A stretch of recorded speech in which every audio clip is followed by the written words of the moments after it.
उनका पुरजोर विरोध करते हैं कि ये अफीम बिल्कुल बंद करो। एक ब्राह्मण है, जहांगीर ब्राह्मण है।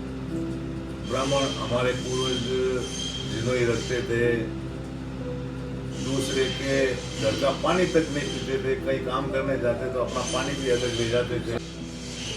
जागीर पंचायत जोधपुर जो कि सबसे लोकप्रिय संस्था है अपने मारवाड़ जागीर पंचायत का हिंदू समाज की, उसके आप निर्विरोध अध्यक्ष हैं। और जब निर्विरोध अध्यक्ष हैं तो निश्चित रूप से आपके समाज भी आपसे बहुत बड़ी अपेक्षा रखता है। और क्या क्या चुनौतियां हैं आपके सामने, क्या क्या समाज जैसी क्रूरियां हैं जो आप करना चाहिए, वो बताएं। वैसे तो आज के समय में समाज में काफी कुरीतियां हैं। सबसे बड़ी कुरीति को देखें तो समय को देखते हुए मृत्यु उत्पन्न करना चाहिए, और उसके लिए हम प्रयत्न भी कर रहे हैं, मगर अभी तक समाज इसके फेवर में नहीं आ रहा है कि भाई इसको बंद कर दिया जाए। मगर मेरे एक दिमाग में आया कि भाई अगर समाज चाहता है कि ये करना ही चाहिए, जैसे अपने मारवाड़ में ये परंपरा है कि मृत्यु भोजन मायने कुछ बड़ो करना हो तो न्यात करो। अब न्यात में अलग अलग एरिया में कोई न्यात बोले, कोई कुछ अलग अलग भाषा माने कुछ बोलिया करे। तो इस संबंध में मैंने समाज के प्रमुख लोगों को और समाज की विभिन्न संस्थाओं में जाकर के ये बात एक रखी कि भाई हम चाहते हैं कि हमारे पूर्वजों माता पिता भाई बहनों के पीछे कुछ करें। और वैसे साधु संत वगैरह बड़े लोग भी कहते हैं कि अन्नदान महादान, जितना यथाशक्ति हो करना चाहिए। तो अपने को न्यात भी करनी है या गंगा प्रसादी करनी है तो इसका एक रूप अपन छोटा कर देना। जैसे अभी न्यात करते हैं तो कोई एरिया में 40 गांव की है, कोई 60 गांव की है, तो किसी में 150 गांव की है। वैसे अलग अलग प्रकार की न्यातें होती है। तो मैंने कहा था अपन एक फिक्स कर देते हैं कि जैसे मेरा गांव नामिया प्रभावती है, तो उसमें उस नामिया प्रभावती के इर्द गिर्द जो गांव है, जैसे 10 से 15 गांवों को अपन जोड़ देते हैं कि 15 गांवों में अपन न्योता देते हैं और उनको अपन बुला करके जो भी गंगा प्रसादी करनी है और उसका नाम अपन न्यात कर देते हैं। तो करने वाले भी खुश हो जाएंगे, हाँ मैंने मेरे पिताजी के पीछे, माता जी के पीछे, भाई के पीछे न्यात कर दी। सब मतलब जो एक सोच है, मानसिकता है कि का रास्ता निकाला जाए जिससे एक छोटा रूप छोटा दे देना और काम हो जाए। और लाठी की ना टूटे, कोई ऐसा इस प्रकार का समाज के युवा हम देख रहे हैं, केवल जागीर समाज की बात नहीं है, अन्य समाजों में नशे की प्रवृत्ति की ओर जा रहे हैं।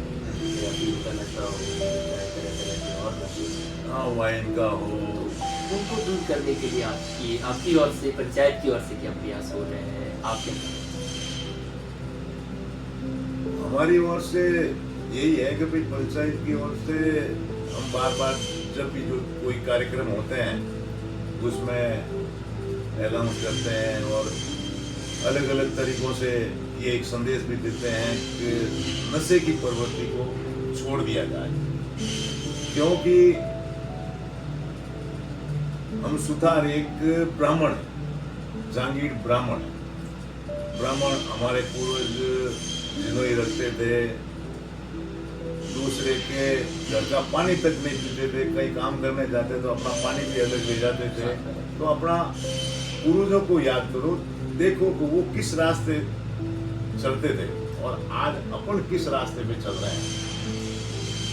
तो वो जो जितना किया था उतना तो अपन नहीं कर सकते हैं, मगर कम तो कर सकते हैं।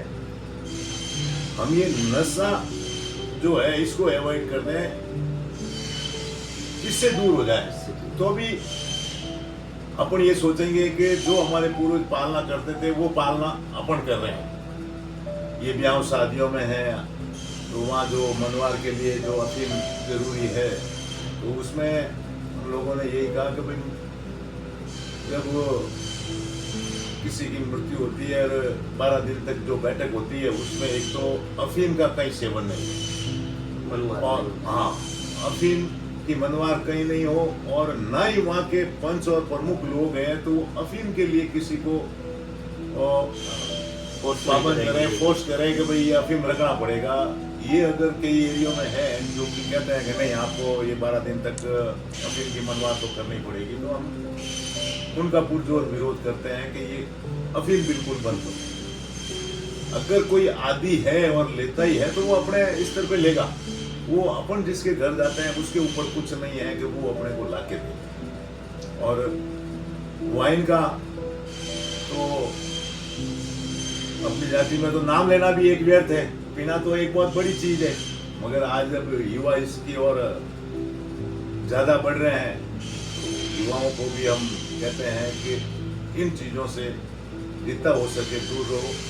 आप अपने पूर्वजों को देखो तो वो दूसरे के यहाँ का पानी नहीं पीते थे, और अपन ये जो जिस चीजें हैं इनका अपन उपयोग कर रहे हैं तो ये अपना धर्म भ्रष्ट हो रहा है, और ये धर्म भ्रष्ट हो रहा है तो इसका परिणाम भी आज हम भोग रहे हैं।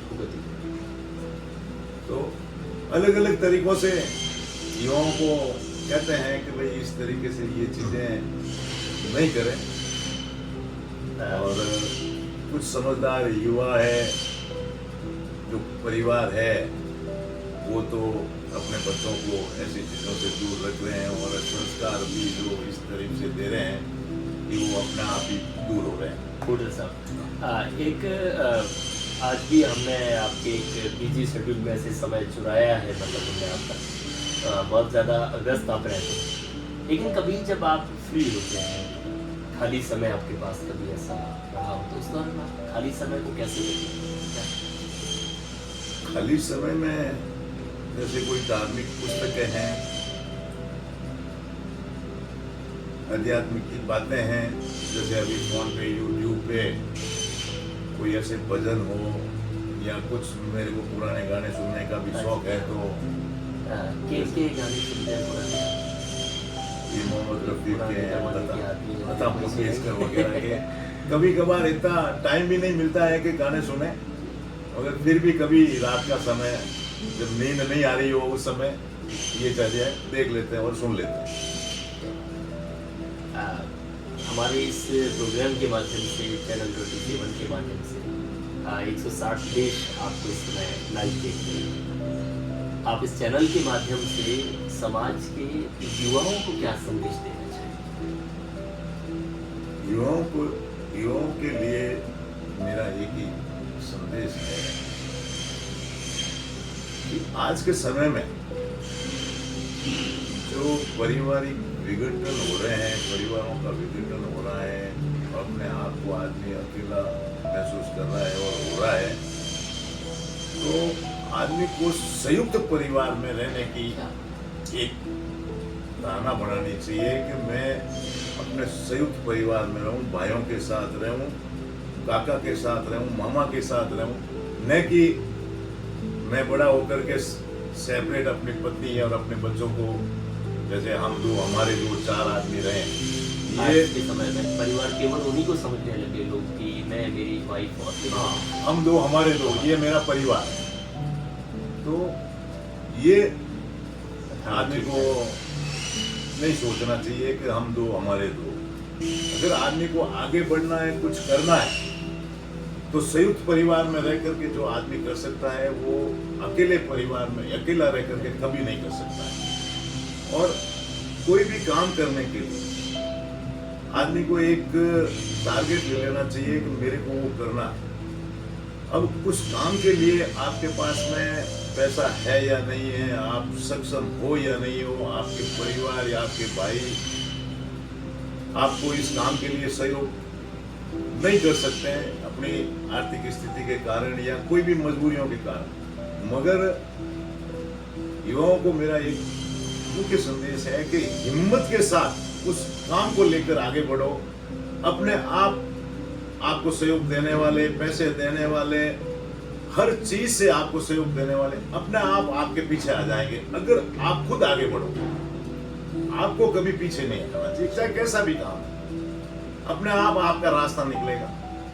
आपके पास दिख रहा है कि मेरे को कोई रास्ता नहीं दिख रहा है, आप उस काम को लेकर के शुरू हो जाएंगे, आप आगे बढ़ना चालू हो जाएंगे तो अपने आप आपका रास्ता आगे बढ़ेगा। आपके सहयोग में आदमी आ जाएंगे। जो आप देखते हो कि भला आदमी मेरे साथ नहीं आ सकता है, तो परिस्थितियां और स्थितियां देख करके वो आपके पीछे आएगा, क्योंकि आप ऊंचाइयों को छू रहे हो तो वो अपने आप आपके पीछे आएगा। और आदमी की हिम्मत ही सबसे बड़ी आदमी के पास पूंजी है। अगर वो चीज आदमी हार जाता है तो फिर उसके पास में कुछ नहीं है, और हिम्मत है तो मैं कह रहा हूँ सब कुछ है। इसलिए युवाओं को हिम्मत के साथ अपना टारगेट लेके आगे बढ़ना चाहिए और चलना चाहिए। बहुत बहुत धन्यवाद आपका। ये थे मान्यवर श्रीमान वासुदेव जी बुड्ढल साहब, जांगीड़ पंचायत जोधपुर के माननीय अध्यक्ष, जिन्हें सेवा करने की भावना जो है अपने पूर्वजों से विरासत में आपको मिली, जिसे आप आगे बढ़ा रहे हैं। मान्यवर बुड्ढल साहब, आप अपना अमूल्य समय निकाल करके हमारे मध्य में पधारे, आपका बहुत बहुत धन्यवाद। धन्यवाद।